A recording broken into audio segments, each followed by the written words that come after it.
If you haven't filled out an application yet, guys, I'm personally inviting you right now to do so after this meeting tonight. Consider filling out an application as your attunement quest to Cozy, right? So it'll open up Discord to you. It'll more fully allow you to participate in our community, to be more educated in what we're going to be doing in the future, to fully kind of introduce yourself to the speed leveling concepts that we discussed as well, and just to have fun. Really, filling out an application, being more fully involved in Discord, it's going to help you achieve everything that you're capable of achieving in your pursuit of greatness with Cozy in Classic WoW. So we just got a couple more stranglers coming in. We're going to get this ball rolling, get it started. With that, I'm going to pass the mic over to our esteemed raid leader, Blaze, to officially get this bird off the ground. Thanks, everybody, and it's all yours, Blaze. Yeah, don't worry. Just Gwen, over exaggerating and overachieving as always. Thank you, Gwen. You're truly a top tier specimen to your culture. My pleasure. No, honestly, Gwen does. I mean, as most of you probably are familiar with him at least partially. He's been on the recruitment trail for the last 2 weeks, and a lot of people are here because of what he's done. So, yeah, I obviously would never have an issue with him. Yeah, just to kind of wrap that up. Yeah, honestly, this is pretty cool. Obviously, this is the first time we've met formally as a guild, as a team. So this should be interesting to say the least, right? There's a lot of people that I've never talked to personally. I've only seen his names in the Discord or, any number of things, right? So just having a chance to hear you speak, pick your brain, have you a chance to get questions in, that's going to be all around just beneficial for all of us. Uh, Basically tonight I'll do my very best to get through all the content as fast as I can. I personally think it's quite a lot. Again, we're a new guild, a lot to go over. But more tonight than anything, we're just going to touch on a bunch of different concepts that we're working with and just get everybody familiar with them in a general sense. We'll go into more detail the closer we get to launch, and as you get familiar with, as well, I would say, as I and the leaders get familiar with you, learn your strengths and weaknesses, figure out what you want to do and what you're good at, we can start nailing some of the more detailed concepts down. But first and foremost, if you could please, in the raid information Discord channel, uh, the whole entire crux of this meeting is broken down into 4 sections. The first one being a little slideshow that Savicus made. So if everybody could just pull that up in their browser, I'll try to get through this quickly. This is just an introduction to basically, if anybody's not familiar with the concepts and like the foundation that Cozy has going forward, these are kind of the pillars that we stand on. Also, after each of these sections, so be it one of the 4 links basically is associated with the section, feel free to post questions in the new channel, the questions channel, meeting questions, as we'll try to hit them as they're relevant to what we have been talking about, right? Once we get towards the end of the meeting, we're mostly doing assistance with signing up to the website, so people are familiar with the website we've created, and by virtue of that, signing up to the raids, as that'll be the primary method of understanding who the hell is going to actually be there each week. And to me in general, I've always thought if you can't take 5 minutes out of your day to sign up for a raid to actually let us know you're going to be there, then how can I depend on you to actually show up? I mean, the process is literally 3 minutes at most. And then we'll just do some PTR stuff at the end of that. Most of you are already on there, but some of you aren't. So that'll be kind of the point where people can start to leave if they've already done everything up to that point, right? But take a few seconds here, please. Like I said, pull up the slideshow. We'll go over this real quick. Where'd you say it was at? Raid information should be the very first tab. Just make sure.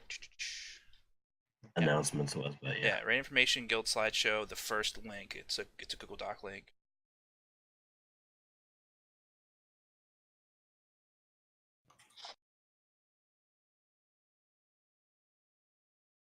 Cue Jeopardy music while I wait for people to put this up.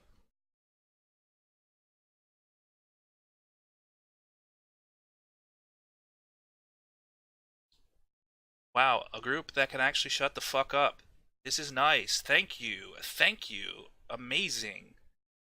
Okay. That's a good portent. Yeah, this is great. I can actually talk and not want to kill myself. Thank you.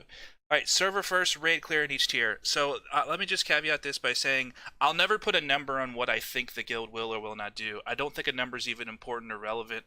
Any success of a team that I'm a part of and I help build, it's individual success. It's what you believe your guild can do. Everything is predicated on doing the best that your team can do, and everything is relative to that fact. If you happen to come along and gain some, I don't know, some measurable rank within NA, or however you want to define success, you get that by continually progressing yourself and being the best version of yourself you can be. You don't just start a guild out by saying, yep, we're going for X number. Like, it's not important, you know what I mean? Unless you actually have done something to earn it. So that's the only real stipulation that I have as far as any kind of numbered system is server first, raid clear. I feel like that's an attainable goal by any measurable standards, by anybody trying to compete.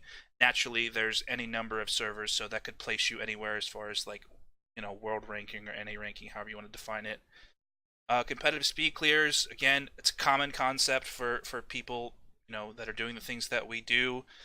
World buff meta, you know, consume meta, comp meta, doing all these different things at certain points in time when certain buffs are active. Basically every single week it's not a speed clear week. You're basically preparing for that week. You're working on skips. You're just in general working on your pooling. You know, healers are working on drinking in between certain mob packs. You work on different strategies for bosses that basically turn bosses into a giant Zerg fest, so you can pull them the instant you literally walk up to them. There's all kinds of different metas that you can achieve to just knock off a few minutes. And for anybody that doesn't understand why you do that, is because honestly vanilla raiding's boring. That's really what it comes down to. It's really easy for anybody that has a brain, right? That's the fact of vanilla. So in order to add a sense of artificial difficulty, you create speed clearing was created, right? If you're going to raid the same raid for over a year, and we will raid Molten Core for probably a year, naturally that you have to come up with a system to entertain yourself, and that's effectively what speedrunning is as its core. Naturally, there is a competitive aspect to it. It becomes fun once you get good at it and learn how it works. But at the end of the day, that's why it exists. And then I guess point 3, just in a general sense, just relates to what I said before. I have kind of a mantra that I consistently give to people that ask me what I look for in raiders or anything like that. And I'll pretty much say the same thing every time. I honestly don't give a fuck if you are the best player in the game. I don't give a fuck if you're, you know, I would say above average. You have to be, you know, adequate, I would say. The thing I care about the most, in a general sense, is I need people that actually care about improving, care about the team they're with, and genuinely care about being better than they are now. Even if you're, let's say, on a scale of 1 to 10, you are an 8 to, like, technically, you know, with your ability to press your buttons, right? An 8 can become a 9, and a 9 can be better than a 10 if you actually are attentive in everything that you do. That's a successful team. You don't need an entire team of the best players ever to do, honestly, extremely, you know, incredible things. You really don't. You just need a team that works well together. So keep your head down. Keep your fucking ego in check. As, by the way, I don't know if you guys noticed, we're NA. We have a problem with that. So, myself included, keep your ego in check, keep your head down, grind it out, figure out how to improve. If somebody else is doing something you're not, think, why am I not doing this? I should be doing this also. If somebody else has a better strat or better positioning on a boss, talk to them, figure it out.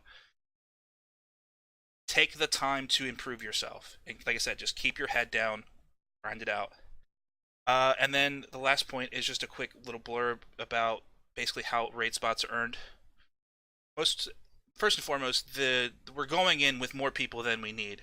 That's the only way you can even have a chance at server first MC, right? It's more of a numbers game than anything. Like, you just need a certain amount of people that are good at leveling. That's not to say the people that are in the first MC are going to be in, you know, or, well, I guess the people in the first MC have any kind of altered state or you know, they don't have any kind of, they don't have many benchmarks above someone else that levels a few days later that isn't in that particular run. At no point in time can people basically become lazy, sit on their haunches, and believe that they can coast through the end of a tier, bring less consumes, perform less in raids. A commonality is I just won't fucking DPS on trash. Like, people just get lazy that way because, you know, trash generally isn't like a ranking metric, right? No one's looking at your trash damage. But these are all things I care about. Believe me, I'll look at all of it. So if at some point I see you slipping, first and foremost, hey, what's going on, my guy? Like, you're fucking up. Let's talk about it. But if it becomes extensive, if you're raid logging, if you're missing a raid here or there, expect someone to take your spot. Like, that's the best way I could describe it. So passing your trial effectively, becoming a raider, becoming somebody that we invest our time into, invest gear into, and all that kind of thing. We expect that to be reciprocated wholeheartedly, like continually, right? Or someone will take your spot. That being said, again, because we're always going to have more people to fill the roster size that we're looking for than that are in the guild, there will be people that roll with us day one that literally never pass trial. Like, trial is not something that you effectively complete over the course of a certain amount of time. It means we feel confident enough in you to invest our time in you from here forward. That's basically what that means. But feel free to go to the next slide. That's basically all I got there. Waiting. We having fun yet, guys? Yep. Hell yeah. Yeah. Hell fucking yeah, bro. Yeah, I'm actually gonna fucking kill myself. Jesus. I like looking at slides. Yeah, dude. Yes, dude. The Yes. music, yes. I don't know who that is. I don't know who that is, but every single time I stop talking, like, and I'm waiting for something, I swear to God, you need to play that. Exactly, dude. Okay. I love you, Okay. Lavis. Guild structure here. Okay, this is important. I actually think knowing who to talk to for a certain problem is relatively important, in all honesty. You need to get the right information. You need to have the most informed person giving you the right answers. If you talk to me about leveling, I'll tell you to fuck off because I genuinely have no fucking clue. Like, I'm a good leveler, but I'm dog shit at it, honestly. So something like that, go to fucking Gwen. Go to Cole. Like, these are the types of people you'd want to talk to about that. So again, we can get in more detail if you ever asked who does exactly what on the officer team. But in a general sense, the GM is Savicus. He is also our tank lead.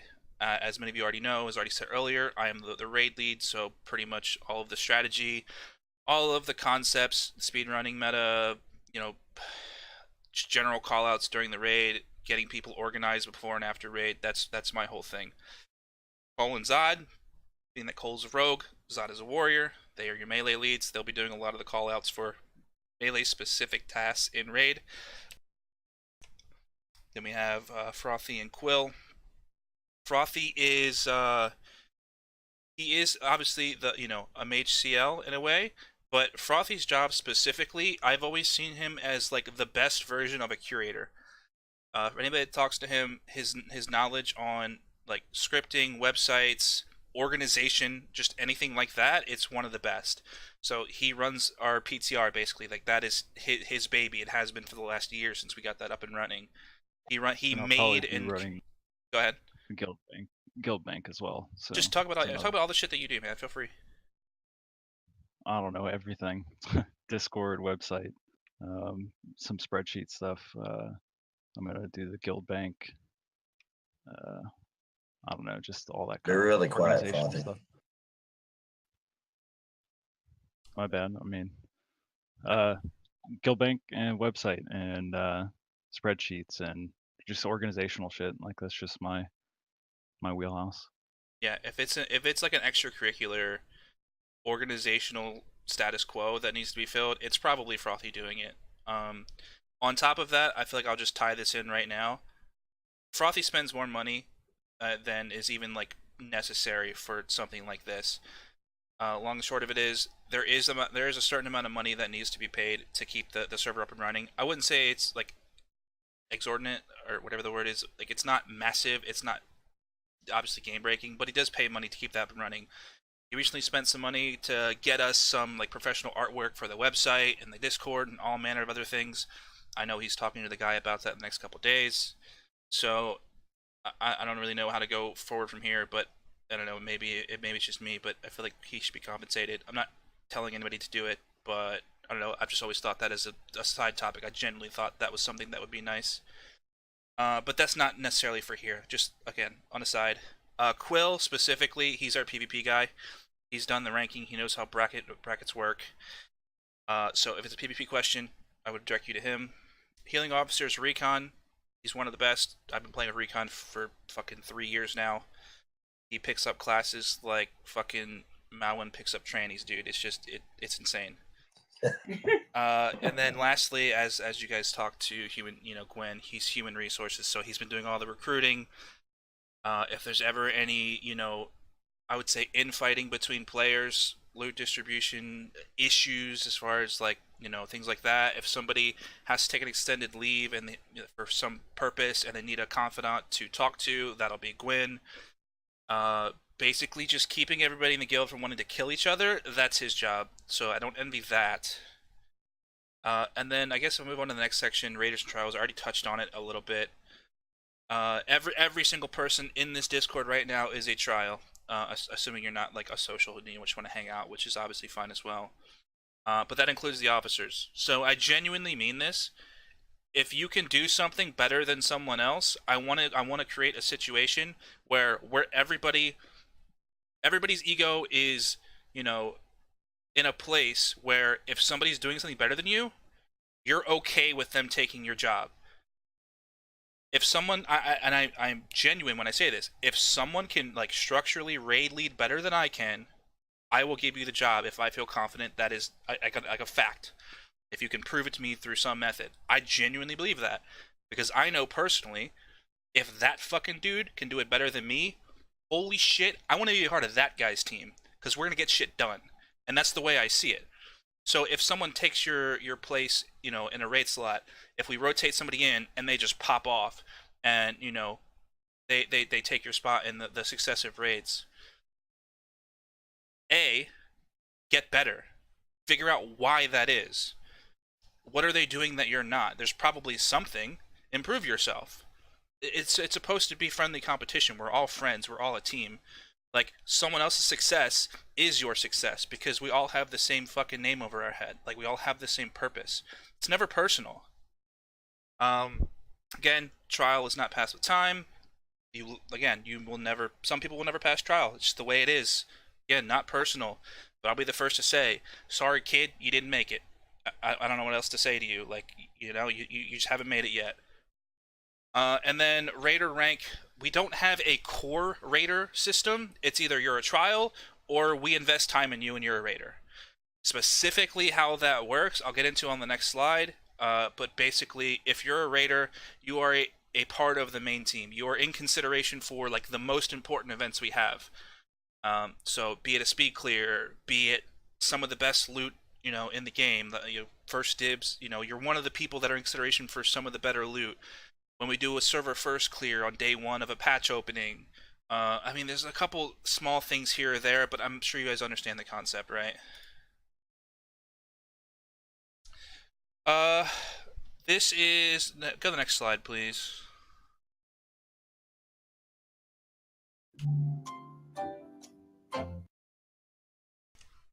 Good.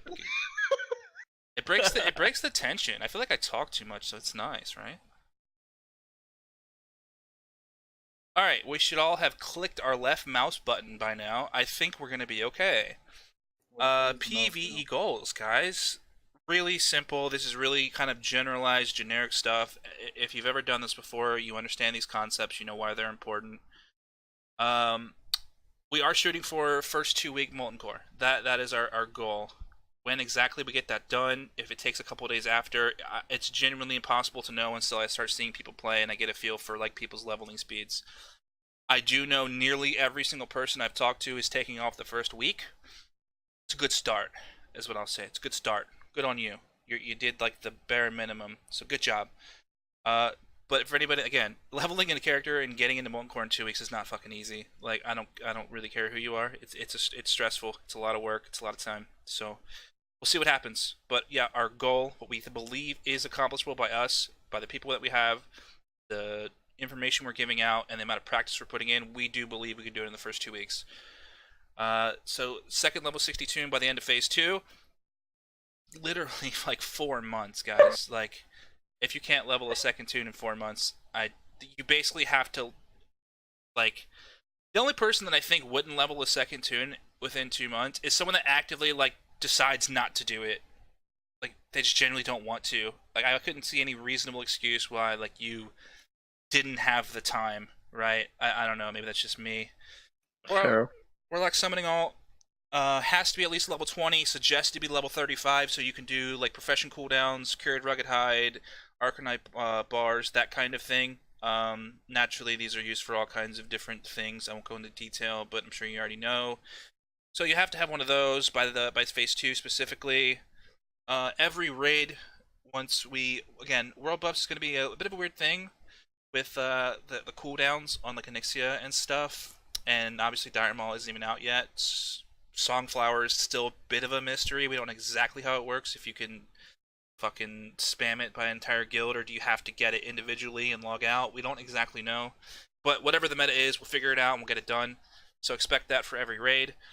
Later you're going to see a full list of consumes that I've had this list since my old guild, so like it's kind of common knowledge to me, but you'll see like every consume that's required for each raid. Well, at least MC specifically, because it's the only one that matters. PTR testing. So here is actually kind of an interesting topic that it splits a lot of people. I guess I understand why, but I don't know. I personally don't get it. But in any case, I'll explain.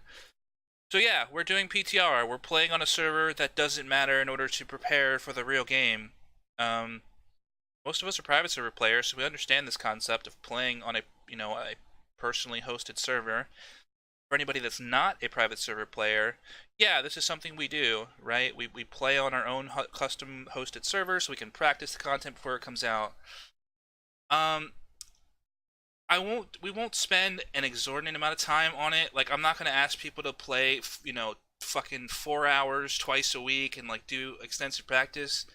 But we'll do enough practice so I feel confident when we go in on day 1 on a raid, we can clear it without wiping. Like, that's the goal. Clear it without wiping, clear it as fast as we think we can, comfortably.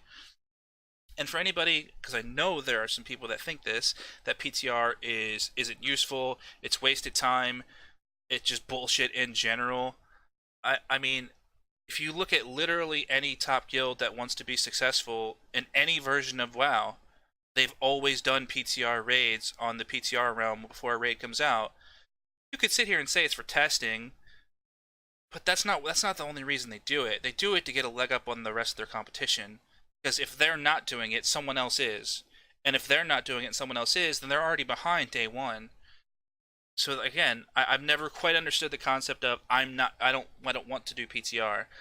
Again, it's going to be 2-3 hours a week at most for a month or so, maybe at most slightly over a month before the raid.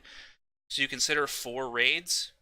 That's at most like 15 times over the course of 2 years, 30 hours over 2 years, something like that. Maybe more, maybe less. It's hard. I'm just doing quick math, but again, it's not a lot of time. It's really not.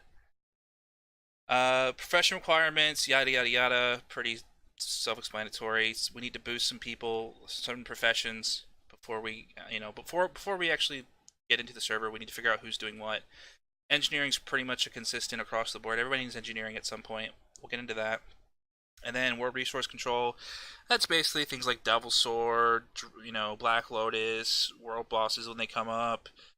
Again, there's nothing to really go into detail about. It's kind of self-explanatory. Next slide, please!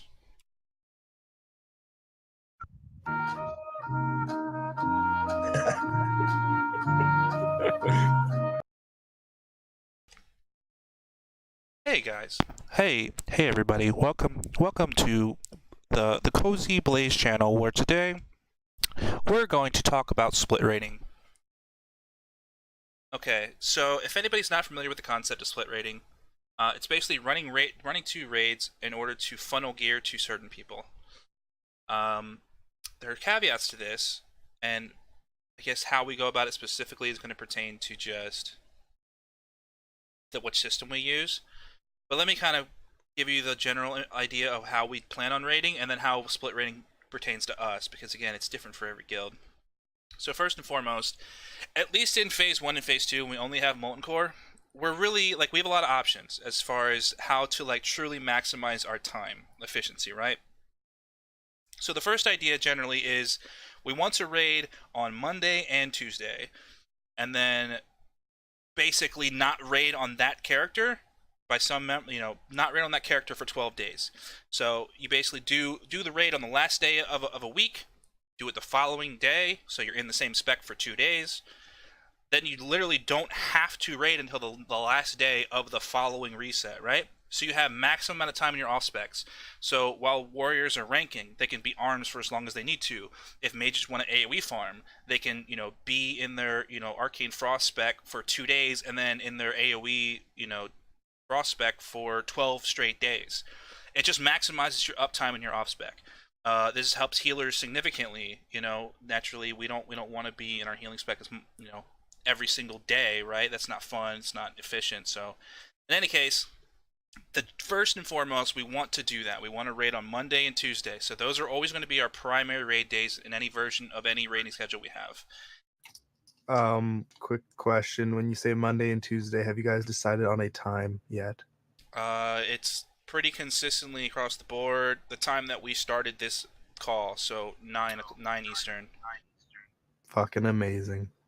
Naturally, we're gonna, especially when world buffs come into play, you either need to get your world buffs the night before or 30 minutes. We're gonna start fucking raid invites. We're gonna start Dire Maul probably an hour before the raid when that comes out, right?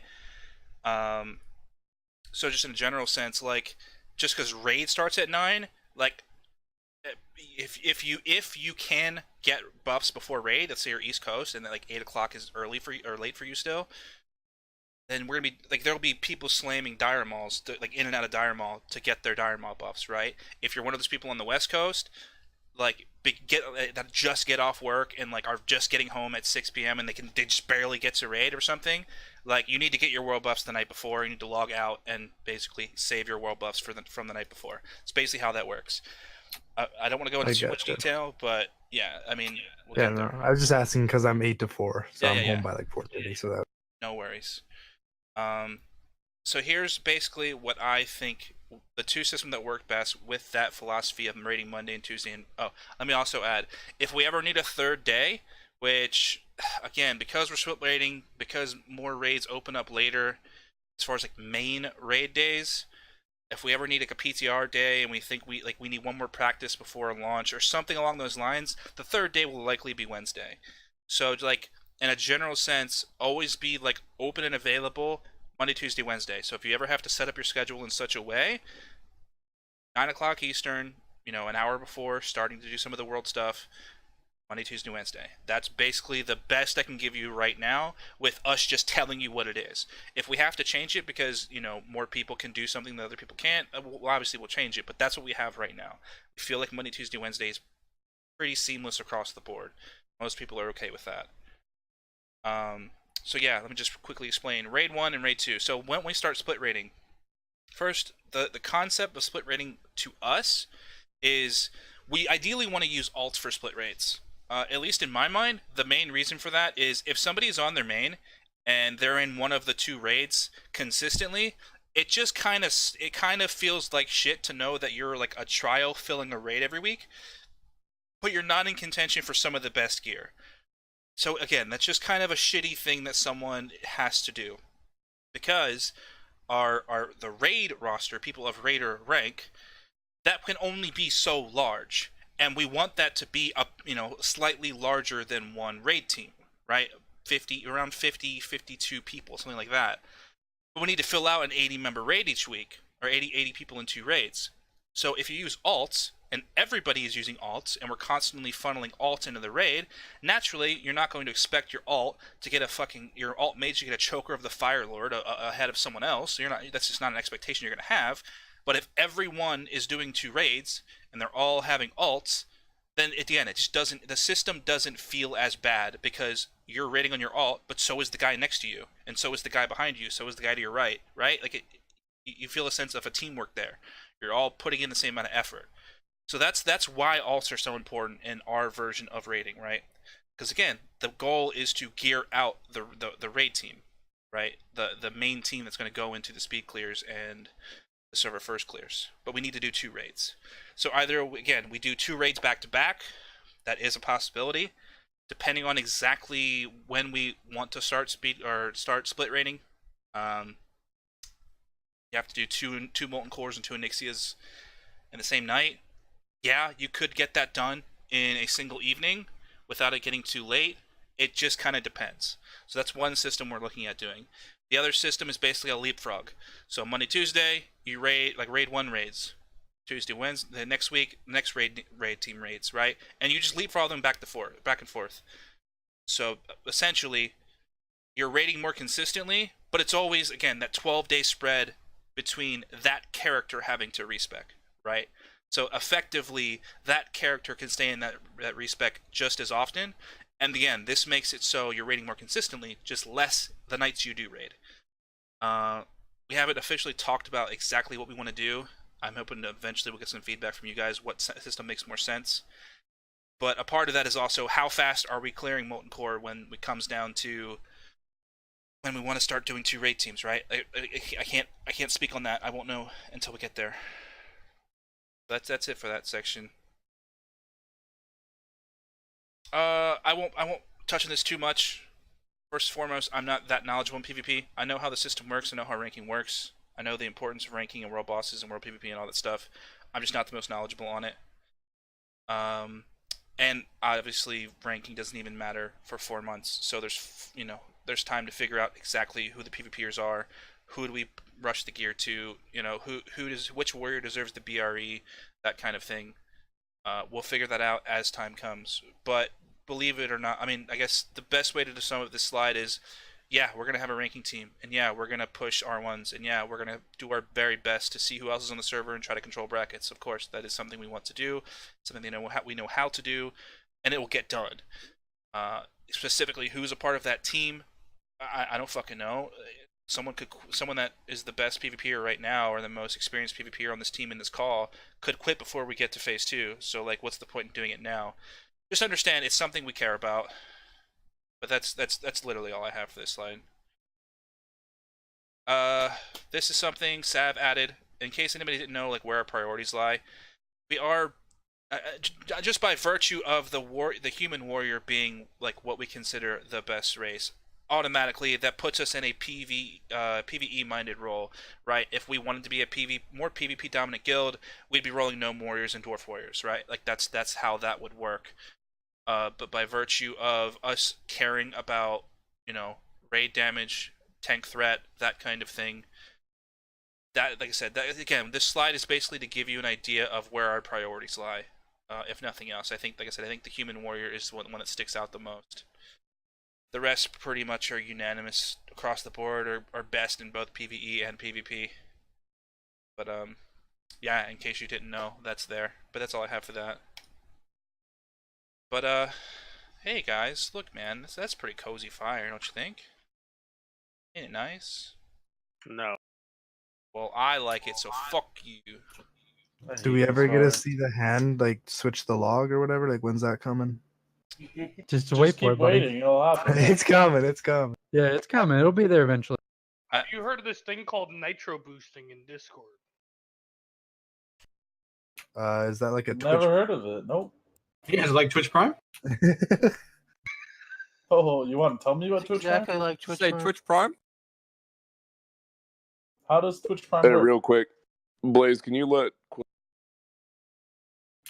What? I think he was gonna say, Blaze, can you let Quill explain his PvP credential? Yeah, I absolutely. Feel free. So my background, I've done a lot of PvP in the original WoW. We came up, I'm not sure how many people have played on Cho'Gall, but Cho'Gall Alliance was my home for the vast majority of all of vanilla, and I was the GM for the #1 PvP guild by far. All in all, we had about 20 players rank 14 through our guild, in addition to helping about another 20 to 30 rank 14 over the course of the server. We ran brackets, we ran all sorts of characters, including even off-brands. We even put a Moonkin as a rank 14. So when it comes to PvP, you will get your standard classes, you'll get your standard strategies, but we also did a ton for a support mechanism to help people achieve what they're looking for. So that's definitely one of my strong suits. I've actually ranked 2 characters rank 14, rank 13, rank 12, and tons of rank 10. So I'm definitely looking forward to Classic.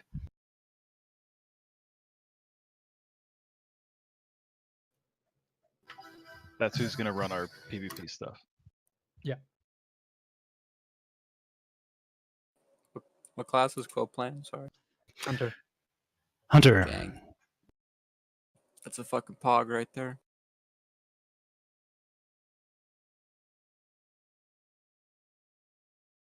All right, so like I said, all our officers, anything else? Like, feel free to chime in if you guys think there's something important before we go to questions on that section.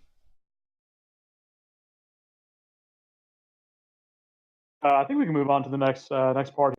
Yeah, let me just Well, we have a lot of questions Yeah, in a lot of meeting questions. questions. Right? All right, Yeah, we can do so that now. feel free to pose questions. I'll try to give like a small answer to all of these. First 2 questions are basically loot-based questions. So, unfortunately, like I actually thought about it the other day, the fact that we didn't get this done. So, I apologize first and foremost that this isn't like visible by some means. But we'll probably get that made here pretty quickly in the next few weeks. Basically, our system for loot is Loot Council first and foremost. There's no DKP memes. There's no fucking weird, EPGP value strings. We're not doing any of that dumb shit. It's Loot Council. However, you will know before you enter a single raid who is up for an item and why that is. We will have a public loot spreadsheet posted before every raid that'll be updated, as live as we feel is necessary. You know what I mean? For each raid as well. We want to create a sense of consistency, so like naturally each raid team is going to be as consistent as possible as far as like you're still gonna have to move people in and out, rotate people in and out. People are gonna not show up some weeks. That's just the way it is. But for the most part, you should feel familiar with the healers you're healing with, the tanks you're tanking with.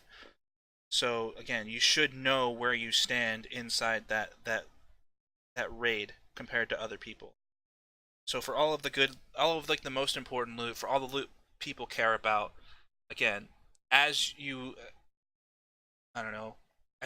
earn the right to gain something, right? As you've proven yourself to be the most adequate in your class, or maybe you just there's so many different factors. If you had bad luck, like if I see someone farming fucking True Strike Shoulders and it takes them 65 fucking Upper Blackrock Spires and they slam that out in the course of 3 or 4 days, like that's going to look good on you compared to someone that didn't farm out that particular piece of Prebis. Just because someone has better gear than or worse gear than you, doesn't mean that even though it's a more of an upgrade, that doesn't mean shit to me. That person put in the effort to get their item that they're supposed to, right? They did the job they're supposed to do. That in me earns you, I don't know, some metric above someone else, right? The point is, it's public, right? So if there's ever any kind of infighting, there's ever any kind of discussion that need to be had about why this person's name is above my name, or why I'm second on the list, or any number of things like that, I want to be able to handle that before raid ever takes place, right? Because again, it's fucking loot, and there's not a lot of it, and everybody wants it. We're gonna fight about it. That's fine. That's expected. But the point is, it's not happening in the middle of a goddamn raid, right? You should already have done that fight pre-raid, is my point. So again, we'll have a public loot spreadsheet that everybody has access to, that you can talk to the officers about, fucking weasel your way in there and try to convince us of why you're the better suited for the item. I don't really care. All the shit that people do. You know what I mean? Just being realistic here. That's the system that we want to have. Open and honest, and again, meritocratic. If we feel you deserve it over someone else, you get it. Will BOEs be pre-allocated? It's kind of a general question, but yes, yeah, I don't see why not. Again, what's the BOE? What's the circumstance? Was it looted in a raid? Did you loot it by yourself? I guess I don't. Again, it's kind of Anybody else? Any other officer? Like, it's kind of a general question, right? I mean, Yeah. like, as we're getting ready for the first MC, like every BOE is worth something, so don't just like go throw away BOEs. We're gonna use everything that we get as we level as a guild. Use every inch of it for MC. Yeah. Money. Well, yeah. will crafting and enchants be free for the guild? Yeah, of course they will. Specifically, if there's ever a point in time, like, we're gonna be feeding, 1 or 2 enchanters mats all the fucking greens that we get when we're doing this massive dungeon farm, right? Like, we're gonna just to level the enchanter, right? You're always getting greens in raid. There's tons of greens that drop in molten core. You get all those blues and greens that drop off of Nixia's bag, and like the 2 or 3 blues you get. Like, we're gonna be feeding 1 or 2 enchanters, so they should always have mats. If they don't have mats, well then go fucking buy it yourself. Quit being a little bitch. Just go buy it. Whatever. But the point is, no, you should never charge someone for a craft. That being said, if you get a pair of fucking Edge Masters, and you know what I mean, the auction house rate is 600 gold. Let's say that's the rate. Anytime something does come into play that is a genuinely good amount of money, in my personal opinion, I guess I'll ask the other officers, I've always felt as long as you sell it 50% or less, that's fairly reasonable. Like, you shouldn't always have to give it out for free, but again, this is kind of a gray area that really depends on a lot of different things. But other officers, you want to weigh in on that? Don't rip off your guild mates. Yeah. Again, I've always thought 50% or less was for guild pricing is pretty standard. I don't know what else everybody else feels. I mean, the guild bank. Yeah, like the guild bank's gonna be buying shit as well. And again, it's hard to say exactly what we're talking about here, but don't. Let me pipe in real quick. When you don't rip off, I think it's a really good point. So look, guys, if you get Edge Masters, this is a really good example. You get Edge Masters and you secretly put them on a level 1 fucking alt and put them on the auction house, and one of our competitors gets it. What have you just done? A. B, look, guys, when you give something like Edge Masters to one of your teammates, right, that brings the entire time down. If you're in the raid group, you sure as hell better give that shit up either free or cheap to someone else in your raid group. Because think about it, it's going to make the raid go by faster. If you can help your teammate do more DPS, that means less time that you have to spend inside of Molten Core, which I'm sure by the end of that first phase, you are never going to want to be in again, probably. So just think about it that way, right? I mean, you're accomplishing multiple things by keeping good loot within the guild. And also, too, if you're not in that raid group, and maybe you're aspiring to be, or you're a social, look, we're all part of the same community, right? Don't rip off your guildmate. So that's kind of my thoughts on it. Or roll a warrior right afterwards. Yeah, that too. All right. Something we something we talked about kind of as officers the other night when we were kind of discussing things. Kind of my view on things is I don't give a shit about you getting your epic mount within the first month. I really don't. I care more about getting the guild established and getting things rolling. If you bought your epic mount like before the first server first raid, you probably messed up in some way, in my opinion. Yeah, I guess there's too many other things to be working on. Yeah, I'll speak on that concept real quick as you just kind of brought it up. General rule of thumb for the first 2 weeks, this may even extend as far as like 3 weeks, and then even longer for things like Devil Soar. Nobody makes a fucking dollar on their own the first 2 weeks. Like, we're all like, the point is we're a fucking military unit. Everybody has their specialty. When we get to the spreadsheet, you'll see exactly what I mean and how detailed we're going to be, with everybody having like a specific task that they're tasked with doing and they're responsible for. The point is, you can't do what we're trying to do if everybody's trying to make a dollar off somebody else. Like, that, it literally doesn't work. So if we're all fucking poor, but we get, server first MC, then why does it matter? We've just got server first MC, dude. Like, are you serious? Like, why does it matter? We win. Exactly. Like, we just beat the game, basically. So nobody makes any fucking money. Like, we're all broke as fuck. We all have 2 gold going into that first raid. Hallelujah. But again, it's already fucking 50 minutes and we have a lot to go over, so I'll keep going fast here. When ZG and BW come out, we'll be raiding Sunday, Wednesday, raids X2 for all. It's a lot of days. Yeah, welcome to Vanilla. You raid a fuck ton, especially when ZG comes out. Yes, we'll do 2 molten cores. Yes, we'll do 2 BWLs. However, by the time BWL comes out, and especially a few weeks after you've gotten good at it, you can do MC and BWL within like 3.5 hours, if not like less than that. So by the time that happens, you're already running sub 1 hour molten cores and like a 2 hour, sub 2 hour BWL by the time that happens. So like, I wouldn't be concerned too much about doing MC and BWL in the same night. It's really easy. ZG, yeah, it resets every 3 days. So yeah, we're gonna run ZG every reset. That means you're doing ZG at least 2 times a week. So for some of us, yeah, we're gonna raid 4 nights a week. Is ZG mandatory? It's not a hard mandatory, but if everybody else is exalted and you're not, there's gonna be a problem. Like we're gonna have a problem with it. But at the end of the day, we're gonna run ZG more than anybody ever in their life cared to. So like, there's plenty of opportunities to get the rep, to get the items. Again, ZG's kind of a weird thing because it's a 3-day reset. But yeah, I've done this before. You rated every fucking reset. Like, this is the way it is. At least for the first few months. Do alts have to be in ideal PvE races? Why wouldn't they be? You want star shards? I like star shards, but the raid doesn't like star shards. Sorry, Night Elf priests. I know, right? Unfortunate. For race requirements, is that only your main or alts as well? Yeah, I guess the same question. Yeah.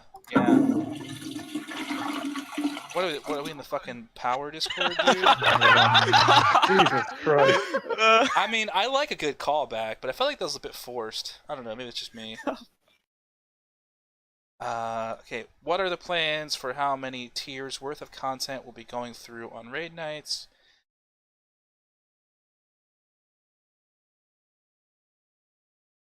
How many tiers will we be going through? As much as we can do in a timely fashion, I guess is the best way to describe that.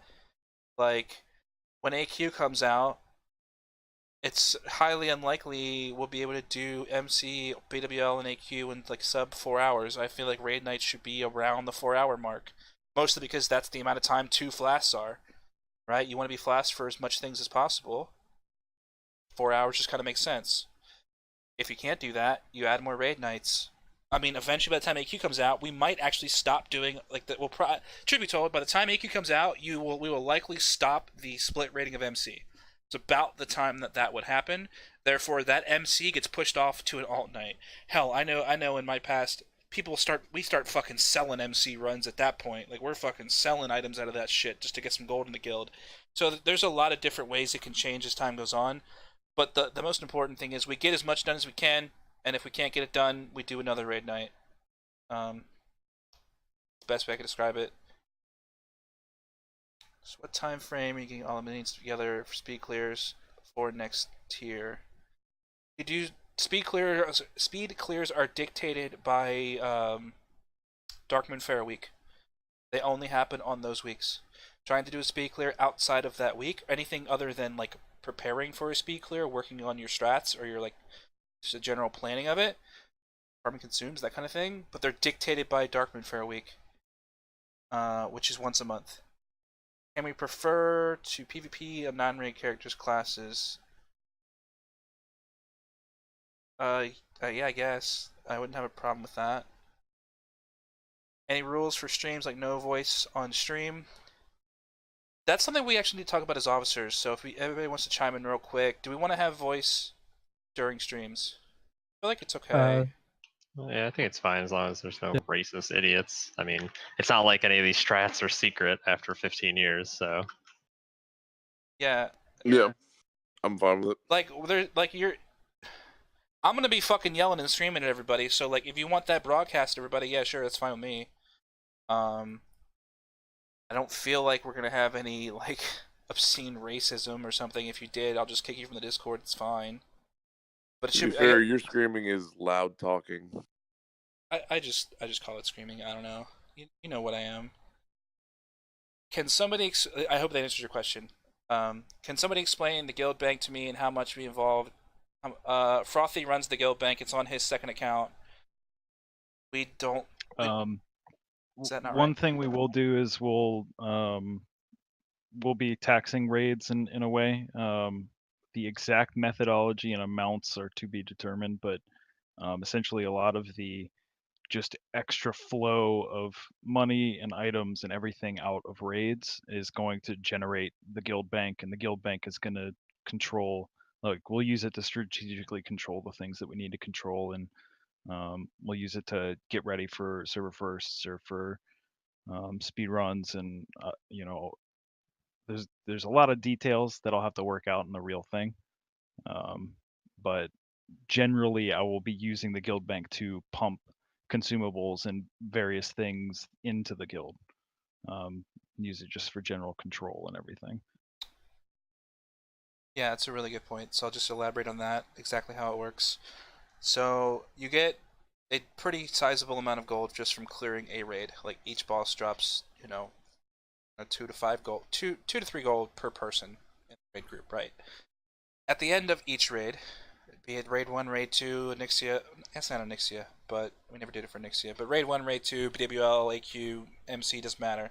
At the end of that raid, whatever raid it is, before mages put ports up, before people hearth out, you will trade the gold that you gained throughout that raid. So basically, the gold that you literally, like I said, the gold that you gained from raiding that raid on private servers, it was something along the lines of 15 gold per raid. You basically trade that to the guild bank.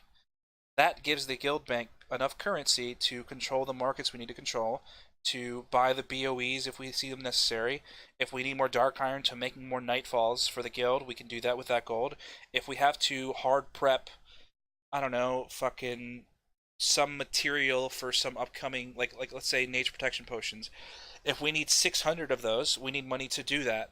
A system that we used in my last guild was throughout the lifespan of the game, the guild is generating gold that way, and then generating more gold by auction house flipping and stuff like that.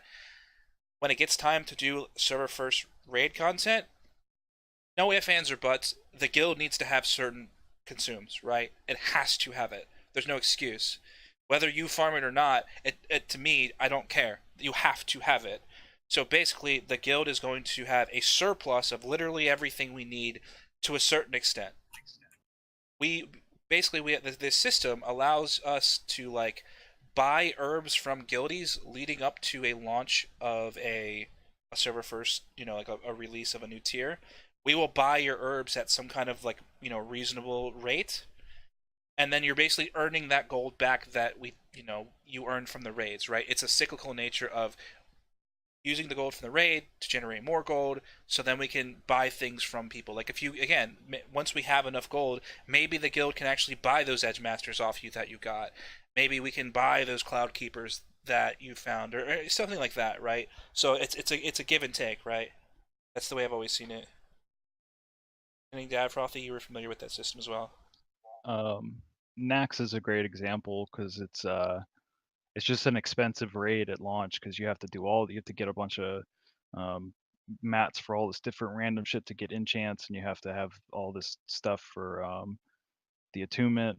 Like it's a huge gold sink, and our guild bank probably spent 25,000 gold on preparing for Nax, and it's just like no individual can churn that out. It has to be funded by what drops in raids, essentially. Yeah. And then I guess the last question, again, so we're starting to get into questions that we're going to answer here shortly, so I won't answer them in too detail. Will raids bring a Shadow Priest? No. Disc Shadow Waving is a better spec. So it's a healing priest that keeps up the debuff, basically. And we have designated farmers for herbs and horror. Yeah, we will. But again, that's moving on to... That's literally a good segue to the next spreadsheet. So pull up guild spreadsheet and raid information. And while you're doing that, can I make a point about? Of course.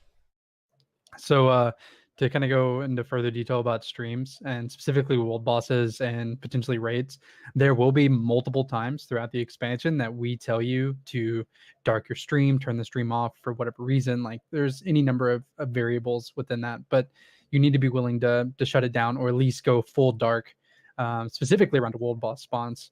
And controlling those, because any bit of information that people can use against us in terms of where we're leaving our warlock summoning alts, or what have you, could be the difference in us getting or losing a world boss, and we're not going to take that chance.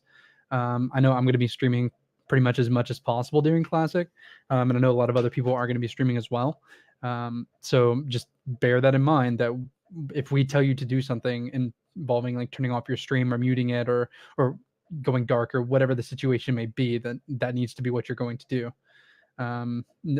I know Blaze is pretty unwavering on that point. He watches all the streams and makes sure that, you know, you're not, because he realizes how useful they are, and I realize that as well.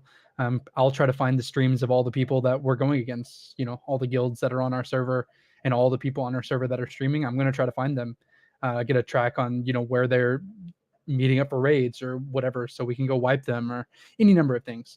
So just bear that in mind moving forward. Yeah, I'll make it real simple. If I find you streaming world bosses and we lose a world boss because you're fucking stream, see you later, kid. Fuck that. You're literally fucking over your entire team for 5 minutes content. Actually, go kill yourself. Thank you. But yeah, a more light topic here. Yeah, spreadsheet, guys. We all love spreadsheets. Yay, everybody clap, spreadsheets. Woo! Oh, spread. Somebody Jeopardy me in.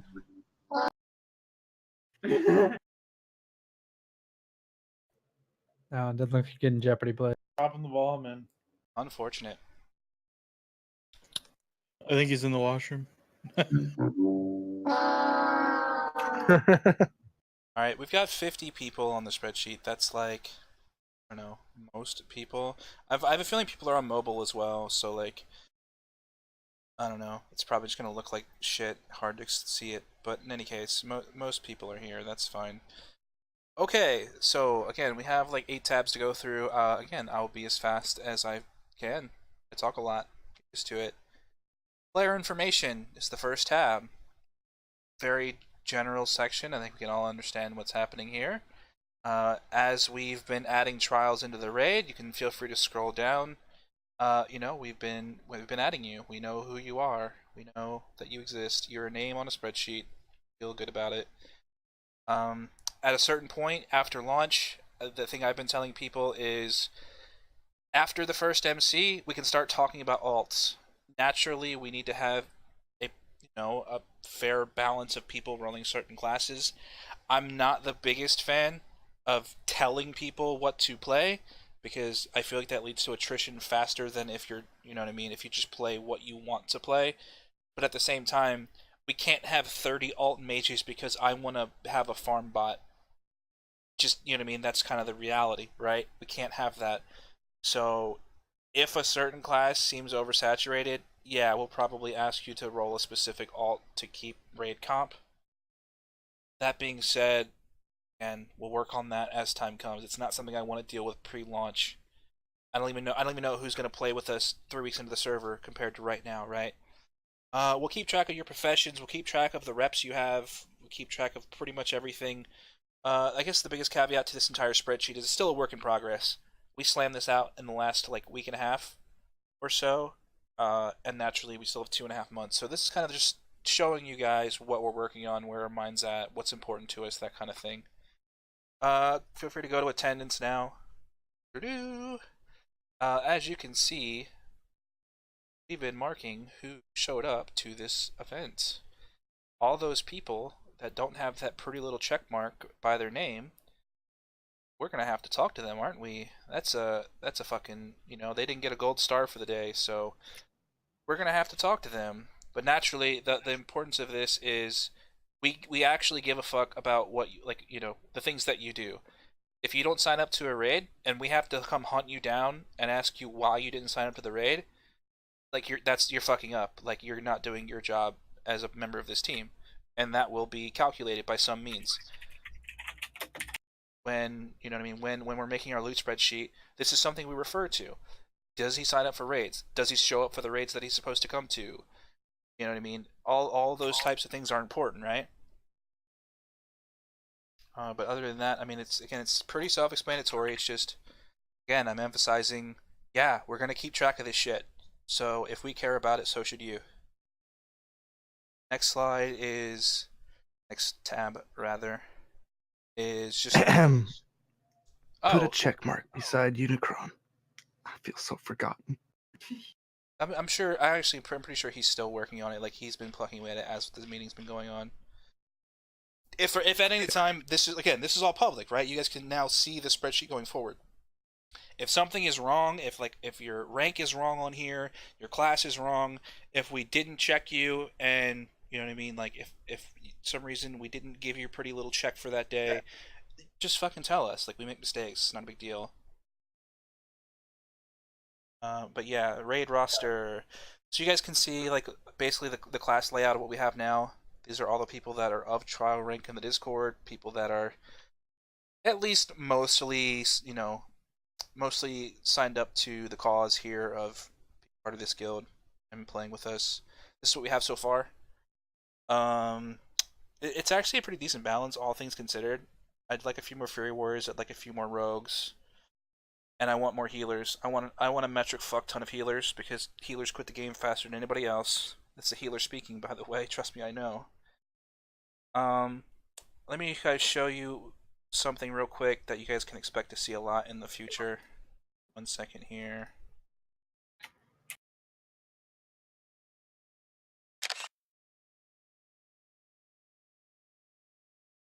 Alright, so as we do raids, as we get to a new raid, let's say we're 24 hours out from the Monday raid, something along those lines. If you look in raid information channel, 1 second.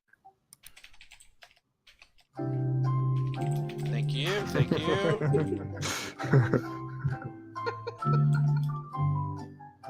So basically, like, I will post before each raid the date of the raid and basically the roster that we're running with. So if you were raiding on a Monday or something, and you know what I mean, you need to check, like, basically it's going to be an announcement for everybody. Make sure to check that shit. That lets you know if you're scheduled into that raid.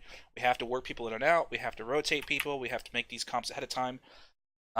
So again, and also, because it's Jesus fucking Christ, dude. Thank you. Mr. Blaze. Blaze, you are muted. Appreciate that. Thanks, man. Sometimes, I just, forget my mute's on. But in any case, where did I stop? Sorry. You said, I'm going to show you something you're going to get used to seeing, and then you stop talking. Oh, sorry about that. So anyway, go to raid information, that tab. Essentially, something like 24 hours before every raid that we do. So let's say it's, Saturday night, Sunday morning before the Monday raid, right? I will post something along the lines of this. I'll say, add everyone, raid for, at Molten Core on this time and this day. And I will post You're talking about raid roster. He's in tab, Discord. Right? In Discord. Yeah, I just realized too. Sorry, raid information in Discord. I'm just giving you a preview of like the system that we're using to notify everybody who's in each raid. So I'm just saying I'm using that spreadsheet to create the picture. It's basically like, that spreadsheet is the template for the information that you will receive, which will be in Discord, right? Discord is where everything important to you will happen. So if a raid is coming up, I'll do my best at least 24 hours before each raid to post a picture of the comp for that raid. As I said previously, we're going to have more raiders than we have slots. We have to rotate people in. We're going to have to trial people. We're going to have to give people a chance to prove that they're, worthy of a slot in the future, right? So the comps won't always be exactly the same. I will keep them as consistent for just consistency's sake and for like the benefit of the raid to be consistent. But before each raid, check the fucking roster, right? Pretty simple concept. If you're not on it, probably maybe have the right to do something else that night, but I suggest you at least talk to me about it, right? Because if you are a raider, I expect pretty much any night that we raid that you are available. However, if you come to me, after I post and say, hey, I have the option to go suck my girlfriend's dick tomorrow night, I might say, you've been doing really well there, kid. Go for it. Have at it, right? So again, That sounds hot. Exactly, dude. That's what I'm saying. So in any case, that should be fine as long as you contact someone in officership, right? Like just contact somebody, Give them the okay. You're free to fuck off that night if you were rotated out or something, right?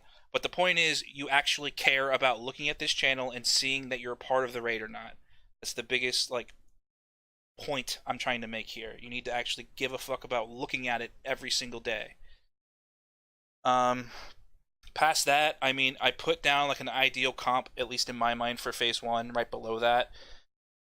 Again, you can sit here and tell me, but Blaze, speedrunning comps run a lot of melee.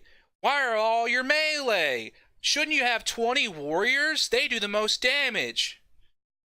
Yeah, obviously, you fucking idiot. Of course they do. The point is, I want to have a team that actually is cohesive, that can run the long term. I need strong mages when world bosses come out to run fucking world bosses. You know what I mean? How do you gear 25 fucking Fury Warriors? If someone can tell me how to do that effectively, feel free to tell me, because I haven't figured it out yet. The point is, when you do speed clears, whenever you do significant events, you know what I mean, where you do want to do something like a melee stack for an MC speed clear, you bring in every warrior you have. You bring in your warrior alts. You fucking pay off other guilds to bring in 2 or 3 extra melee that they have. Like, it doesn't have to be your day in and day out, grinded out raid team. That's, again, for longevity's sake and for consistency's sake, and for having a healthy team long term, that's not the way you do it. So again, I have a more balanced approach, and again, my ideal raid comp for day in and day out raiding. I hope that makes sense to everybody. Last thing is, I put down an ideal core roster for Phase 1 here. Again, this, take it with a grain of salt. This is just really just me thinking out loud about what would look good, how many of what do we need. But it's not a hard and fast number. Like, if there's a really goddamn good 5th Warlock and a really, really shit 7th Mage, I'm gonna pick the Warlock. I need good players. I don't need good classes. I need good players. It's kind of the way that I see it anyway. But that's it for that tab. Go to MC assignments, guys. And if... Jesus Christ. If you've never seen a 10-year-old use Paint to make a fucking raid assignment page, well, here you go. If you guys ever need a fucking, a fucking spreadsheet that looks like it was made in MS Paint, well, you call your boy up, dude, because I'm the best at it. I mean, again, this is where I'm going to post for every single raid who's doing what. Do I expect you guys to look at it? Yeah, I do. I want people to have a brain and know before we do a raid what their assignments are, whether it's obviously like debuffs or buffs or specific assignments for who you're healing, who you're tanking. Naturally healing specific, tank specific, Sav and Recon will let you guys know. But what's the harm in actually using your brain and just looking on the sheet and says, okay, that's my name, that must be my job, go figure, right? But in any case, this is also for me. When I'm raid leading, I will have something like this pulled up on my second monitor, and I'm referring to it as we're going through the raid. Mostly so I can yell at the person that fucks up because I know you didn't do your job, because the X fucking mob ran loose, or the X tank died, and I'll go, hey, you fucking healer, fuck off. But in any case, it's mostly for me, but I do expect you to give a fuck about it, honestly. I'll keep it up to date for every raid. I mean, again, I feel like it looks like it's made in MS Paint, but fuck it, dude. It works for me. Hey, dude, if it works, it works. Actually looks pretty good. But I guess that's all I have for there. Again, still tentative. If there's things that I define as more important than others, I'll try to make them more known. But this is just what I was just putting ideas in my head on paper. Again, also as strats evolve, that'll that page will reflect that as we do more like challenging shield wall strats where everybody just fucking goes Zerg and we just Zerg things down in Molten Core, and you just challenging shout fucking all the boss mobs. That'll be reflected on that with like challenging shout rotations and kick rotations and stuff like that. It'll change. Next is the MC Consumes tab. Yeah, there's a lot of shit on there. A lot of things that you need. We've never seen what a consume page looks like for, a guild that actually cares. Welcome. The world lies before you. Yeah, this is probably, out of all these pages, this is the one you should become most familiar with. You need to know what these things are. You need to have them. No excuses. Again, I'm always looking for reasons to bench someone in lieu of someone else. If you don't have all this shit and someone else does, it doesn't look so great, does it?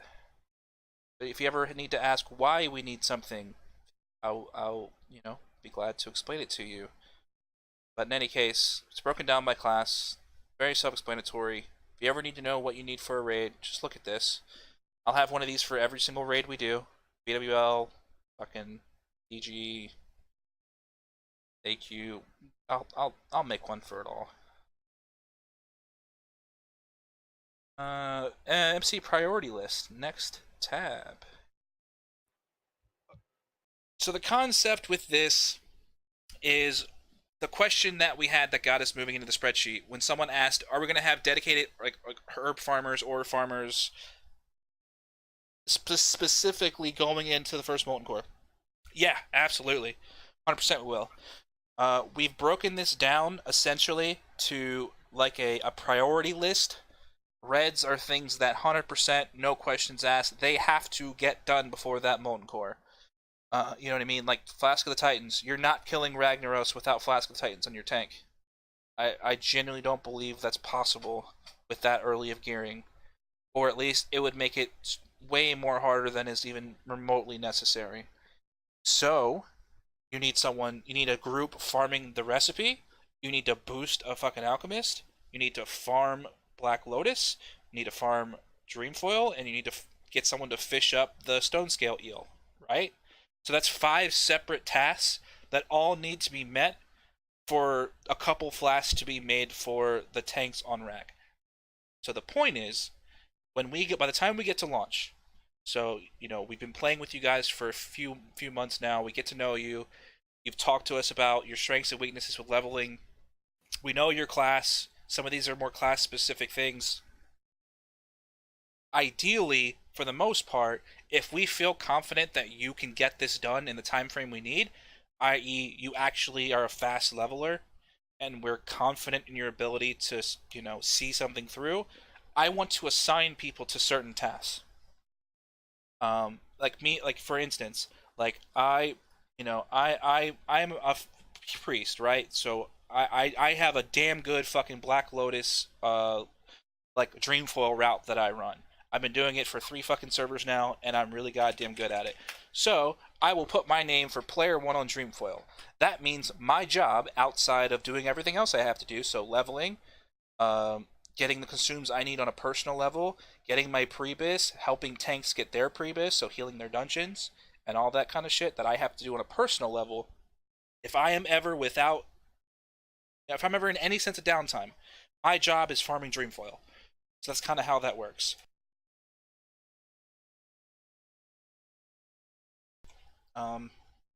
Again, I think that's under Chrome's Blood. What, my name? Yeah, it was. Whatever. Yeah. Someone fixed my fuck up. Nothing new there. But in any case, this is very much a tentative list. We're changing the priority systems on these constantly. We'll be adding things to this list that we realize need to get done depending on what we think is possible. What kind of gear do we think we'll have? What kind of time frame are we working with? What are the drop rates of things as we get into launch or see, through the beta that, this drop rate of this particular thing off this mob that we're used to in private servers is really good, but it's shit here. So, we have to scale back what we think is possible. Again, this will be I don't want to assign anybody to it now, but again, I need you guys familiar with the concept we're working with here. The whole point is, again, we're a fucking military unit. We go in there, we all have our specialty or our job, we get that shit done, we bring it together on raid day or day before raid day, pass the shit out, everybody has everything they need, and we're an efficient military unit getting a job done. That's the way that I see this working out for us. See, tasks at 60 was basically the the prerequisite version Recon was working on for the MC priority list. It is basically a slimmed down version of the same concept. So if you've ever, again, if you're ever wondering exactly what you need to do, what's important to you, these are like some of the most important things that everybody has to do. And again, he left comments as to why they're important. Again, this is again a small itemized list of some of the most important things that need to get done. And then the last two slides are basically just concepts we're still kind of tinkering with. So the master mats list was something Frothy came up with. Frothy, feel free to explain this because you understand how this works in like concept the best. My thought for it is, we talked about it for a while earlier in Discord, was these are like what I want this list to be is everything that you should understand is worthless now but becomes worth something later. So it's like, you know, Iron Web Spider Silk for Bloodvine sets when ZG comes out. It's like they go from not really worth anything that anybody gives a shit about to worth something. And it's those kinds of items that I want everybody to be aware of, like, oh, I need to hang on to that. So it's extremely incomplete because there's just so much. But I definitely wanted to sort of catalog that thing. And just to give a little more information, so we've come up with a lot of this, right? But I know we as officers have talked, and we want to kind of group this, whereas we have as many Spurgs and Brands on this as possible, adding stuff to this list, because there's just so many mats to consider and think about over the course of both leveling now, but things that we're going to encounter 2, 3, 4 months into the server that will be beneficial in phases 4, 5, and 6. Such as Grave Moss. It's a great example. Yeah, I mean, that's pretty much it. The whole point is everybody knows what reagent in the world is valuable and at what time it becomes more valuable, right? I know I've made the mistake plenty of times of fucking vendoring fucking, I don't know, Iron Web Spider Silk because I checked in the auction house and it was dog shit cheap. And then ZG comes out, every mage on the server is rushing a Bloodvine set, shit goes up to 5 gold a piece. I actually just wanted to stop playing. I wanted to kill myself. So these are the kinds of things that we want to prevent other people from having, right? We want everybody to make money. We want everybody to hold on to the shit that we might have to buy later as a guild, like, you know, buy from you if you stock up. Like, for instance, the best example I have is one of my off tanks, my last guild, quite literally for an entire year saved Grave Moss on an alt tune. We came like literally a week from going into like server first Nax, you know, trying to do server first Nax, and we were just having a massive fucking shortage of shadow protection potions. Like, we had no fucking clue how we were gonna get like the 400 to 600 shadow protections we needed. And then he just comes along and says, "Yeah, I've got like 1,000 Grave Moss on an alt. Do you guys want to buy that from me?" And he basically saved the day in a way, right? Just because this one person was saving it for this specific occasion. We feel as if we incentivize people to save that shit because they know it's good at a certain period of time, again, it's just more shit for the guild to use at some point. Whether you give it to us, whether we buy it from you, whether you make your own dollar on it, half a dozen one or the other.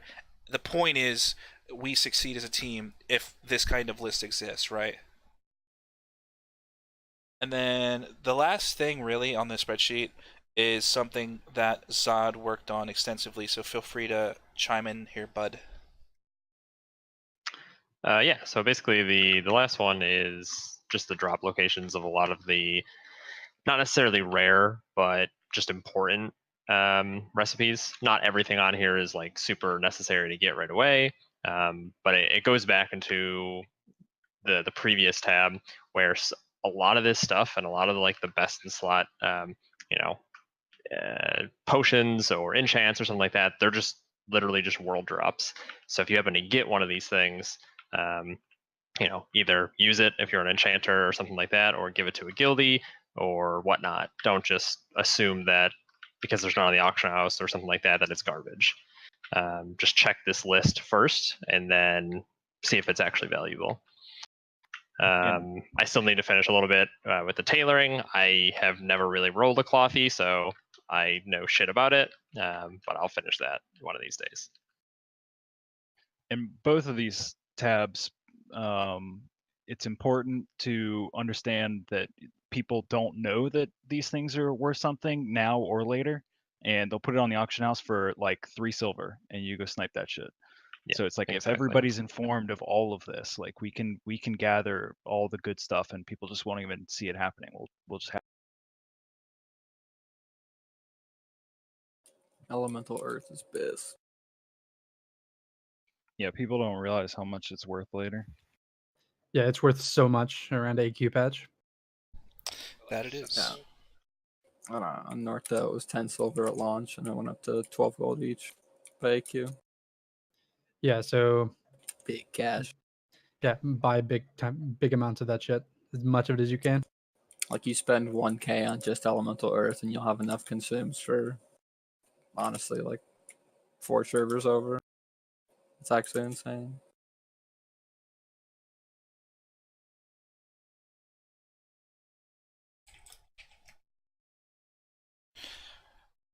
Yeah, so I mean that's pretty much everything on the spreadsheet we have currently.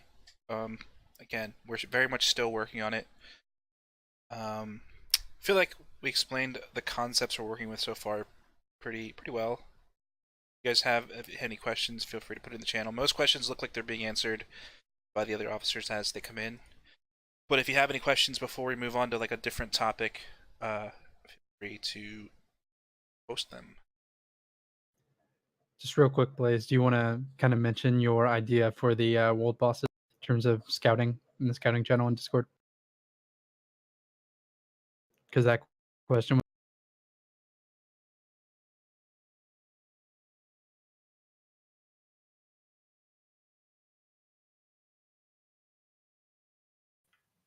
You're on mute, Blaze. You're muted again, you spurg. Thanks, guys. Appreciate it.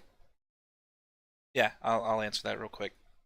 So yeah, we're gonna have basically a separate Google Doc or a separate spreadsheet of basically when and where people need to scout. It shouldn't need to be like scheduled as far as you are in this time. That's assuming we have a guild culture of everybody scouts and they're okay with spending 2 or 3 hours at a time scouting, right? Again, it all depends on what your guild culture is. So I guess setting this standard early that everybody that is in the guild is responsible for scouting, then hopefully, you know, most people do it. If, again, we're always looking for criteria to move people up in the list for, like, you know, loot distribution, right? Scouting is certainly one of those things. If I see, you know, someone scouting 12 hours a day, yeah, that's going to look pretty damn highly, right? That dude's fucking insane. I want to reward that guy for being a fucking hero, honestly. And if you never scout, well, why are you so lazy? Your teammates are doing it. The people that, you know what I mean, are that have your back are doing it, have theirs.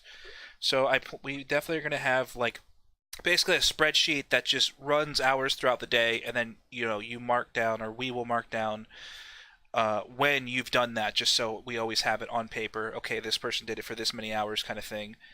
Along with that, we will have a channel in the Discord just called, you know, World Boss Scouting. So basically, the sum it up, if someone is scouting, they say, you know, obviously their name will be in the post, and said started scouting at this time, took over for the previous person. So if Sav was scouting and it's 8 p.m. Eastern, and I say, you know, taking over scouting for Sav, 8 o'clock, and then, you know, I'll go 2 or 3 hours, something like that, and then, I don't know, fucking Frothy comes along and posts, you know, I'll be in guild chat, probably most likely be like, hey, I want to fucking fuck off, I want to sleep, who can scout? And Frothy says, yeah, I got a few hours in me. So he'll post in the channel, taking over for Blaze starting at this time. That way we could use that channel to relate it back to the spreadsheet, so again, we just have like documented notes of it. When a world boss spawns, expect this Discord to actually explode. And if, oh dear God, if I find out somebody muted this Discord, don't mute the Discord. If it wakes you up, I'm sorry. Get over it. Like, this the point of this kind of guild is we get this shit done, especially early on world bosses. Do I expect you to wake up at 5 o'clock in the morning when you have a job meeting at 6:30? Yeah, I do. Wake the fuck up and get in here. Like, I genuinely do. We're all gonna lose sleep over the first few months of world bosses. That's a sacrifice you make as a team. If I see you consistently missing world bosses, I will call you out on it, pull you in a channel, and ask why that is. This is something we all have to do, and it can only get done if we all do it, right? So again, I don't know how else to say it. Like, sacrifice a little bit. World bosses are only up at like every 3 to 7 days or so. We don't know exactly what the spawn times is for Classic, but they only spawn once or twice a week. If we're efficient enough, you get in and you get out in 20 minutes. Like, it's that fast. You know what I mean? You've killed the boss before the other side or other team even knows it exists. You know, that's where the Warlock summoning alts come in. So if you need your Betty buy time and the boss spawns at 3 a.m. and you hop on your computer, you can literally go back to sleep before your eyes have even opened. Like, it's not a big deal.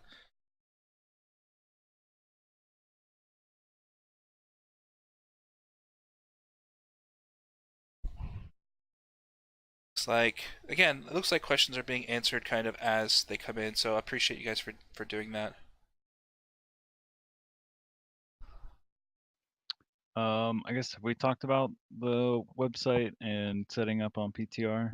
Yeah, well. Nope, that's the next thing. Yep, that's the next thing. Oh, sorry.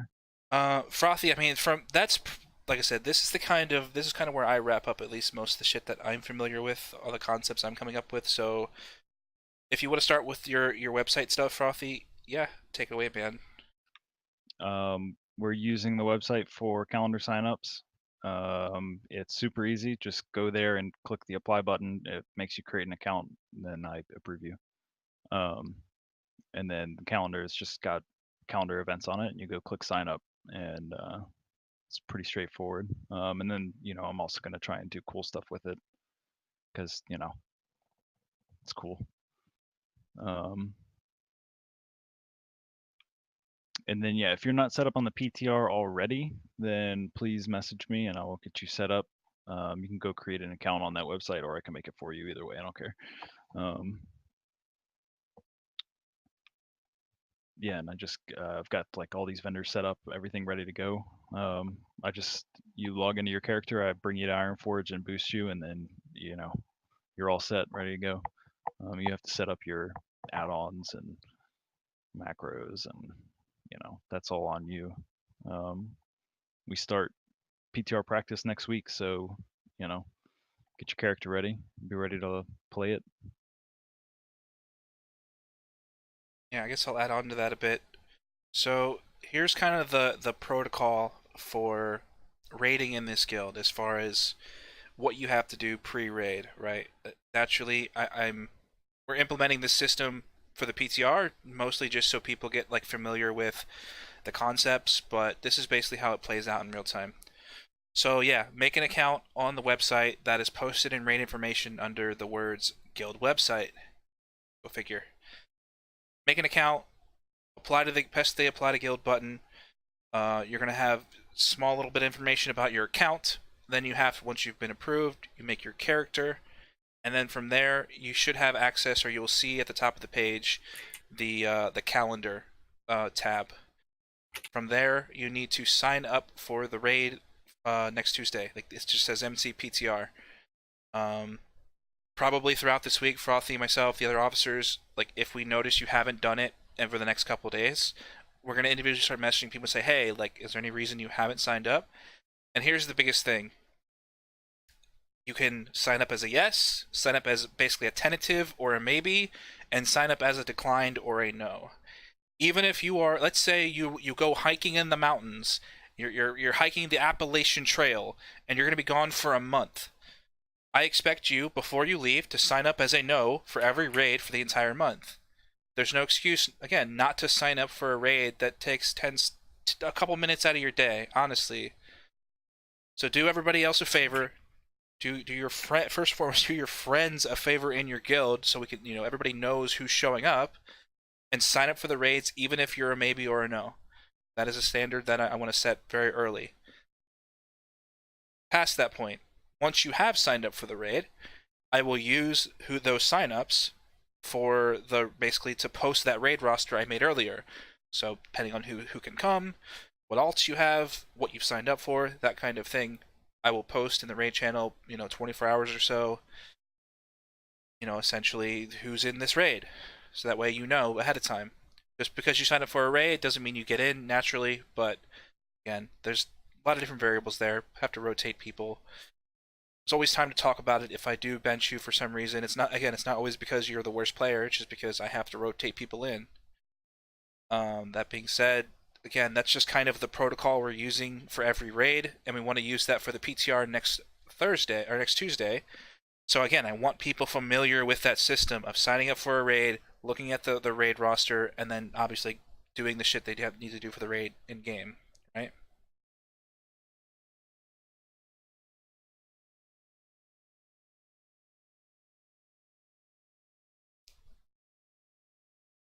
I guess speaking of the PTR specifically, if you've never set up a character before from scratch with all your abilities and everything, like, especially, I mean, maybe it's just me because I have 30,000 add-ons, but like, it takes me an hour or two to set a character up and get comfortable, get all my keybinds in place, get my UI in place, train all my abilities, get all my gear, get all my consumes. Like, it takes a little while.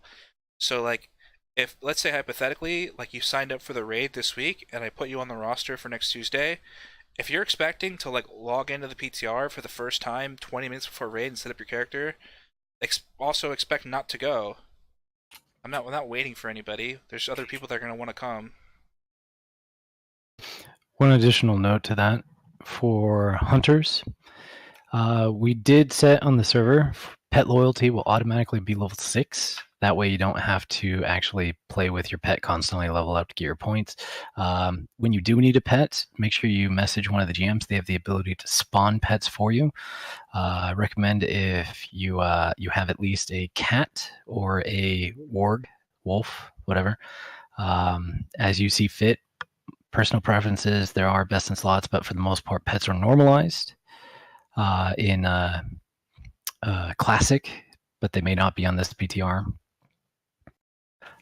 But yeah, there is a little bit extra setup for hunters that you'll have to go through. So just make sure you get in advance your character setup.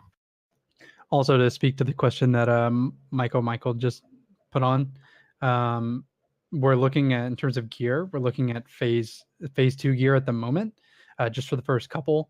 As we get closer to launch, we will go to shit gear, as in like gear that's less than pre-bis, to better reflect what it's going to look like when we actually go in for that server first clear, right? Like, you're probably not going to have stockade pauldrons on your main tank. You're probably not going to have those, everyone with their BOEs, double freezing bands, and all this shit, right? So expect to be in shit gear. So we're going to prepare as though we're going in with shit gear. So starting out, you can use the phase 2 gear on the vendors, but as we shift later on, we'll give you more restrictions and probably remove that gear from vendors altogether. I don't know exactly how Blaze and Frothy are going to handle that specifically, but I'm assuming that's the route they're going to take. The reason I'm having you create your characters with MC in the name is so I know exactly which character and which generation of vendors that character came from. So when we go to do a different set of characters, that will have a different suffix. And yeah, switch the gear over. Like, again, just to reiterate what they just said. Yeah, so as you make the character for this generation of characters, should have MC in the name. Most people already know this, but just reiterating. Should be like Frothy MC, Blaze MC. So again, we know what gear you're supposed to have because that gear is generated by the vendors, and we place that gear on the vendors for a reason. Suck it, MC. Yeah, something like that. So when we move to, again, as we just call it, we've been calling it like the shit gear, less than pre-bis, some greens, some dungeon blues, no enchants, marginal consumes, you know what I mean? Like, again, as much as we feel is, close to, like, a 2-week MC would look like, those will be new characters. Yeah, it's going to take some extra setup time. People are going to get a little bit upset that they have to make a brand new character, brand new UI. Maybe we even give you guys 2 weeks to do that if we feel it's necessary or something. I personally don't care. I want everybody to be comfortable on their characters, so if it takes a little extra time for some people to make a new tune, that's fine. Like, I don't know, whatever it is, whatever it takes. But the point is, eventually we will get to that point where we're practicing with really shit gear.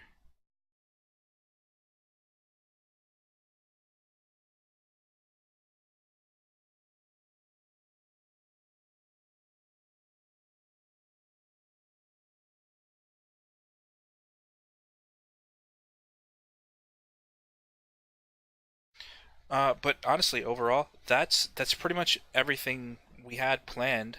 Again, I'll just emphasize hopefully getting yourself set up on the website tonight. We want everybody to be familiar with that. If you need help, ask Frothy directly. Wait till tomorrow. Ask him tomorrow. So 15 people aren't asking him tonight. But the point is, get it done sooner rather than later.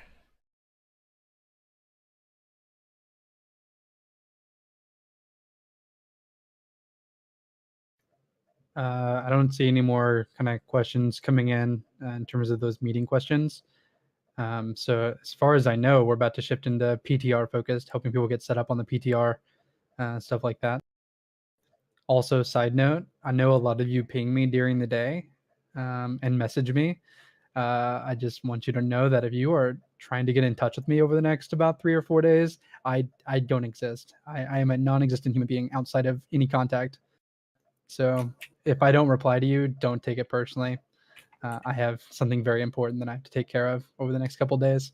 So just know that it's not personal. After Saturday, we can talk as much as we want, but through Saturday, don't expect it.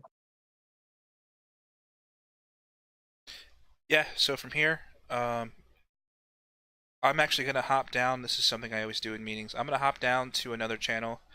If people want to follow me and ask me questions more directly to me, through voice, because obviously it'll just be a smaller call, people are going to leave. I'll do that for another hour or two, ask more, personal questions, what class specific questions, things like that. If you need help on the website tonight, try to reach out to Frothy if he can get to you, because I don't know how many people are whispering him right now, but in general sense, try to get that done tonight. If you need help with the PTR, try to get that done tonight. Worst case, get it done tomorrow or Thursday. Point is, message me. Yeah, like DM him in Discord is the point. Is what we're trying to say. Like always DM Frothy. He's a DM whore. Get up in there. Slide with those DMs. Just get it done. I don't know what else to say. Like, just go. Like, there's a thing like we told you to do it, so go do it. Should be simple, right? But yeah, that's it, boys. Nitro boost. What you going to do this Nitro Boost cell, please? Do what? Where? The Nitro Boost cell. I don't understand. If you have Twitch. Just announce that it's a thing. So use it. Yeah, go for it. it. Yeah, use Nitro Boost on our server. So if we can get, how many more people do we need? 19, I think. We need 30, right? We need 30 for level 3, yes. Yeah, so 19. Yeah, so... No, you need 50. Is it 50? We need 40. We need 39 more. Okay. Okay, well, if 39 of the 64 of you go and get Discord Nitro and then apply it to the server, we get all kinds of benefits, such as better voice. We get our own custom cozy URL. Like, there's just all kinds of shit that we get. Currently, we're at level 2. We're trying to get to level 3. So if we can get to 50 people doing Discord Nitro, they can do it that way. The easiest way to do it is if you have the Nitro already in your Discord, up at the top on the cozy line at the very top, where you would click to go to like server settings and such, there's a button for the Nitro server boost right there that you can do, and it will let you know, it'll have you go through and do it. Super easy. It takes like 30 seconds if you already have Nitro.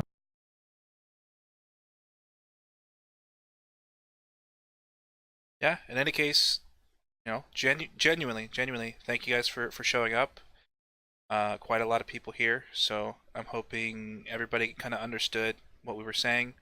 I know I talk a lot. I know I'm kind of boring to listen to, so apologies for that, but I try to keep it entertaining from time to time. Yeah, thanks for showing up, man. look to see more events and stuff in the future. And then, as always, as long as like, even if you're not like the most active in the Discord, you don't talk much, you don't say much, kind of a lurk, that's fine. As long as you read every single thing that goes into raid information or announcements, that's fine. Like, as long as you're up to date on that shit up until, we're basically getting into launch, we're a few weeks out, then that might change. But for now, I mean, the fact is what it is. We're a guild without a purpose, right? Like, we're a guild without a home. So, do what you gotta do. People are completing school. People are getting into, like, their summer activities. People are, I don't know, doing the shit that they do. Feel free to hang out when you want to hang out. Feel free to chat when you want to chat. Feel free to, get to know people. But stay up to date on those announcements. Again, there should never be a reason why you go more than a day without seeing something that's posted there, because we will put everything that is even relatively important in that channel. As we move into raids starting next week, the activity on the Discord is going to pick up a bit. We're going to become more of a team. We're going to be doing more shit together, just because, we'll have more people on the PTR. So we'll start doing, dumb shit on there while we're just kind of preparing.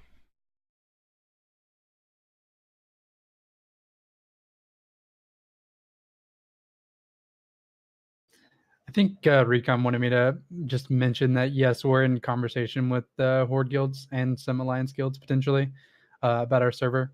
I saw that question was asked in the meeting question. We didn't quite answer it. But yeah, just suffice it to say we are in conversations to create some partnerships. Not so much partnership in the sense that we are sharing resources or anything like that, but partnership in the sense of we're all going to roll in the same server, just so we have a good active server population, so we can have some nice competition. So we're not just on a completely dead server. Did you talk to the guy that I directed you to, Savicus or Blaze, about my old PTR, or rather private server Horde guild? That's on the list of people, yes. Most people that I've talked to are very much a line of, we don't know exactly where we're going yet. Server list hasn't posted.